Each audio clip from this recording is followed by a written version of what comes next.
L'iPhone a toutes sortes d'applications. Le smartphone n'est que le contenant. Le problème, c'est le contenu. Notre addiction est surtout liée aux applis que nous téléchargeons, à leur algorithme pensé comme un piège pour mieux nous scotcher aux écrans.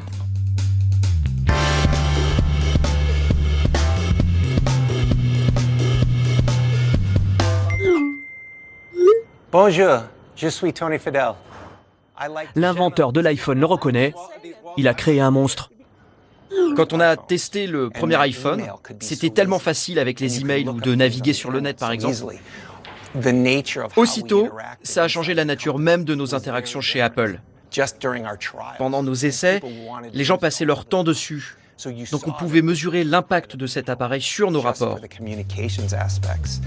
On a créé un monde où être connecté en ligne prévaut sur les autres moyens de communication. C'est particulièrement vrai chez les plus jeunes. Et dans ce monde connecté, à chaque fois que deux personnes échangent, un troisième acteur s'immisce dans la conversation pour les manipuler et ainsi maximiser au mieux ses revenus.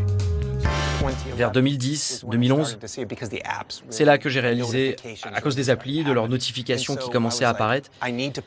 Et là, je me suis dit, il faut que j'arrive à le tenir à distance si je veux parler avec les gens. Parce que ça me détourne de mes conversations.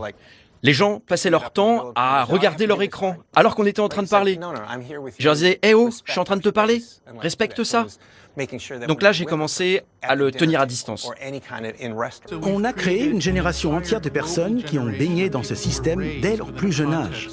Chacune de leurs communications et de leurs interactions en ligne se font exclusivement par la manipulation. La tromperie et la sournoiserie sont au cœur même des moyens de communication en ligne. Avec Snapchat, on peut surtout envoyer des snaps à ses amis. Un snap par jour et vous gagnez une petite icône en forme de feu et des points qui ne servent à rien. C'est par jour. Donc par exemple, là ça fait 459 jours que tous les jours j'envoie quelque chose à Alissa et Alissa m'envoie quelque chose. Et sous forme de snap, donc sous cette forme. Donc par exemple là, Si un jour on oublie d'envoyer un snap, on perd d'un coup tous ses feux et ses points, de quoi se relever la nuit.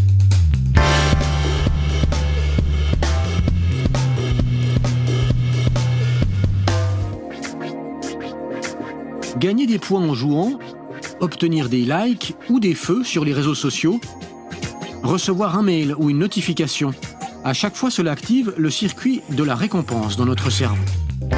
Chaque notification provoque un shoot de dopamine, l'hormone du plaisir, et vient stimuler ce qu'on appelle le circuit de la récompense.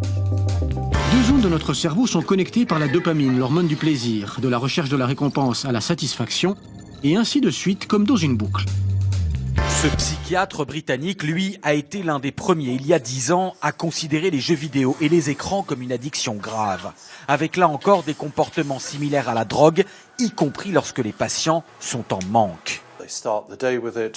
Ils s'y consacrent dès le réveil, repoussent leur toilette, ne prennent pas leur douche ou leur petit déjeuner pour être tout de suite sur les réseaux sociaux. J'ai eu des patients à la clinique qui, privés de leurs écrans, devenaient suicidaires, devenaient violents. Toute notre réflexion était la suivante. Comment est-ce que nous pouvons vous prendre le maximum de temps et d'attention possible? Ça veut dire que nous devons vous envoyer un petit shoot de dopamine de temps en temps, quand quelqu'un aime ou commente l'une de vos photos ou un post. C'est censé vous amener à vous investir encore plus pour obtenir encore plus de likes ou de commentaires. En fait, c'est une boucle de validation sociale. Le processus est le même pour toutes les applications. Harponner l'utilisateur en multipliant les récompenses. Un commentaire, un message, à chaque notification, notre cerveau sécrète de la dopamine. Nous, on a montré au laboratoire récemment qu'une seule augmentation de dopamine au sein de ces circuits de récompense change les connexions entre les neurones de manière durable. Qu'est-ce que vont donner ces augmentations répétées? On n'en sait rien pour le moment, on n'en sait rien. C'est facile de se dire, d'accord, donc me voilà en train d'utiliser mon téléphone, je défile gentiment dessus, où est la menace dans tout ça? Un super ordinateur analyse mon cerveau depuis l'autre côté de l'écran. Son but, c'est de me suggérer des vidéos. Où est la menace?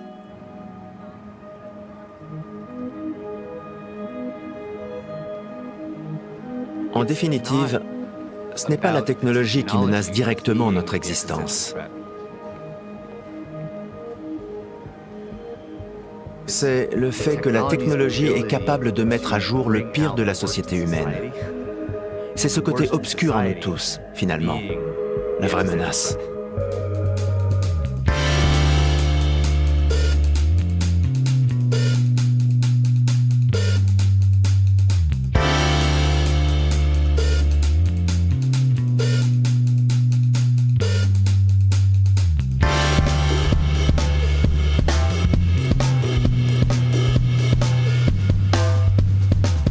Conseil très important, désactiver toutes les notifications. Alors moi, mon téléphone ne s'allume jamais. J'interdis à mon téléphone de me déranger, sauf pour les appels. Si on m'appelle, quelqu'un essaie de se rentrer en contact avec moi, c'est OK.